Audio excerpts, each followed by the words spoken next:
Assalamualaikum, bertemu kembali. Okey, jadi hari ini cikgu nak sambung untuk tajuk subtopik yang kecil iaitu bandingkan nombor dan susunkan nombor. Okey, ianya masih lagi di dalam tajuk besar, nombor dan operasi. Okey, yang pertama cikgu nak awak lihat dulu slide yang cikgu tunjukkan ini. Okey, kita pergi bahagian 1 bandingkan nombor. Kalau awak tengok kepada rujuk pada buku teks, boleh buka kepada muka surat 7. Untuk perbandingan nombor ini, okey, langkah pertama yang perlu awak ingat adalah 3 perkara di atas tu yang ditunjukkan ini. Okey, yang dinyatakan ni. Pertama, mesti ingat nilai tempat setiap digit. Kedua, lepas dah tahu nilai tempat setiap digit, kita kena susun mengikut nilai tempat. Dan yang ketiga, kita akan analisis digit yang berada di nilai tempat paling besar terlebih dahulu, ya. Okey. Contoh yang cikgu paparkan ini sebenarnya ada di dalam buku teks awak, ya. So cikgu ringkaskan di sini sahaja. Okey. Jadi anggapkan, ya, ini adalah nombor pertama iaitu 118,200 disusun mengikut nilai tempat sah, puluh, ratus, ribu, puluh ribu dan ratus ribu. Jadi cikgu letakkan ianya sebagai nombor A, kad A. Alright. Yang kedua, 120,290. Sama juga telah disusun mengikut nilai tempat. Ya. Dan ini cikgu namakan dia sebagai nombor dalam kad B. Okey, bagaimana kita nak membandingkan yang mana besar, yang mana kecil kan? Okey, jadi kita perlu lihat nilai tempat paling besar. Mula di sini dulu. Ratus ribu. Okey, sebab ini adalah nombor 6 digit. Jadi nilai tempat paling besar adalah ratus ribu. Okey, bila awak banding, awak tengok digit yang berkaitan. Yang dalam ni, kotak biru ni. 1, 1. Ianya sama. Tiada yang lebih besar, tiada yang lebih kecil. Jadi kita tak boleh buat perbandingan di situ. Kita akan pergi kepada nilai tempat kedua. Okey, puluh ribu. Jadi kita beralih ke sini. 10,000. Bandingkan antara digit dalam 10,000 ni ada 1 dan 2. Jadi kalau kita nak cari yang mana besar, 1 dan 2 semestinya adalah 2 besar. Jadi secara automatik bila kita dah tahu 2 ini lebih besar daripada 1, maka kad B nombor yang ini 120,000 adalah lebih besar, 290 adalah lebih besar daripada 118,200.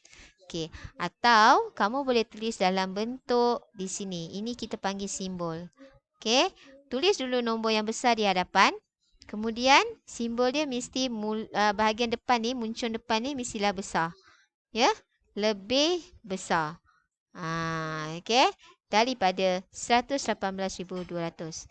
Saya harap awak faham ini simbol apa ya, lebih besar. Okey, sekarang kita pergi ke bahagian kedua. Bahagian kedua ni kita nak cari nombor yang kecil pula. Okey, disebabkan yang pertama tadi kita dah tahu yang nombor yang kad B tu besar, yang ni kad B ni besar, automatik mestilah kad A kecil kan. Okey, jadi 118,200 lebih kecil daripada 120,250 sebab 1 lebih kecil daripada 2. Jadi kalau kita nak cari yang kecil, kita lihat digit yang ini. So awak boleh tulis, okey, yang ini simbol dia, simbol untuk lebih kecil. Nombor yang kecil di hadapan, kemudian muncung, kita panggil muncung kat sini, muncungnya kecil lah. Lebih kecil daripada 120,250. Okey, bahagian pertama habis. Kita pergi bahagian kedua untuk menyusun nombor. Okey, untuk menyusun nombor ni awak boleh rujuk juga buku teks muka surat 8. Cikgu juga menggunakan contoh di situ. Sebab ianya akan memudahkan kamu kerana setiap murid dah ada buku teks. Okey, jadi bila kita nak buat menyusun nombor ni ada 2 tertib dia. Yang pertama tertib menaik lah. Okey. So tertib menaik mesti bermula daripada nombor paling kecil sehinggalah yang terakhir sekali paling besar. Okey, jadi kalau awak dapati nombor yang tertera di sini, Okey, sebenarnya awak dah boleh congak dah dan awak dah boleh nampak pun yang mana lebih besar. Tapi cikgu akan terangkan lagi sekali satu persatu. Perbandingan dibuat dengan cara lihat nilai tempat paling besar, 500,000. Yang ni digit je 5, yang ni digit je 5, ini digit je 5. Nilai tempat yang paling besar untuk ratus ribu. Sama, tiada perbandingan boleh dibuat. Kita beralih kepada nilai tempat puluh ribu. Ini adalah 4, 3, 3, 4. Jadi kalau nak mula dengan tertib menaik, mestilah nombor yang paling kecil berada di hadapan. Maksudnya kita mula dengan paling kecil. Jadi bila nak paling kecil, 4, 4. Okey. Ini 4. Jadi 4 kita tinggalkan dulu. Kita ambil yang 3. Okey, kita ambil 3 ni dulu. Okey. 3. Digit 3, maksudnya 30,000. Yang ni pun 30,000 kan? Sama. Okey. Tak boleh banding. Jadi kita beralih kepada yang seterusnya. Ribu ni. 8,000. So yang ni adalah 8,000. Yang ni adalah 6,000. Jadi 8,000 dengan 6,000 yang paling kecil adalah 6 lah. Okey. Jadi ini yang pertama. Kemudian yang kedua besar. Yang 8,000 ini. Kemudian seterusnya yang ketiga besar antara 540,500 dan 541,250, mana paling besar, mana yang lebih besar, yang besar sedikit saja, bukan paling besar tau, yang besar sedikit. Jadi kita bandingkan digit yang ribu ni. Okey. Sifar dan 1. Sifar 1 yang kecilnya adalah sifar, yang paling besarnya adalah 1. Jadi yang ini nombor ketiga dan yang ini paling besar, nombor yang keempat. Maka bila kita tulis jawapan, bermula daripada tertib menaik nombor paling kecil, berakhirnya dengan nombor paling besar. Ya. Okey, sekarang kita akan pergi bagaimana nak menyusun nombor mengikut tertib menurun pula.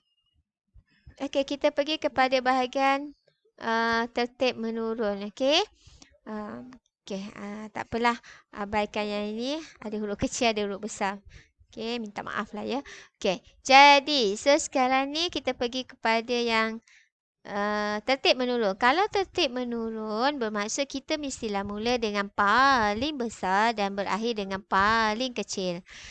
Jadi tadi ni cikgu dah padam dah kau. Okey, tadi bermaksud ini nombor paling besar.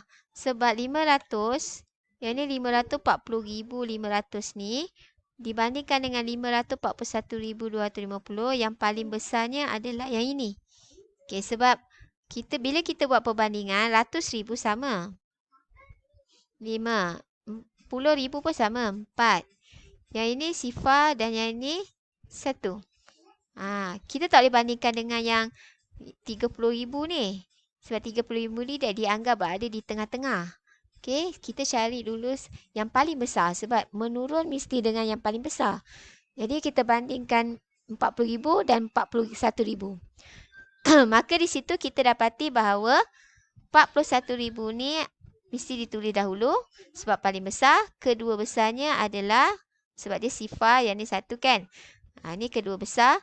Kemudian baru kita turun lagi kecil sedikit antara yang ini pula. Yang ni 38,000. Yang ni 36,000. 538,000, 536,000. Sasar kamu dapati bahawa 8 dan 6. Di situ. So 8 besar sedikit daripada 6. So ini nombor ketiga dan yang paling kecil adalah 6. Jadi jawapannya tertera seperti yang cikgu paparkan. Okey. Dah habis dah berkaitan dengan menyusun nombor, membandingkan nombor. Bermaksud di situ bolehlah buat latihan. Okey, terima kasih.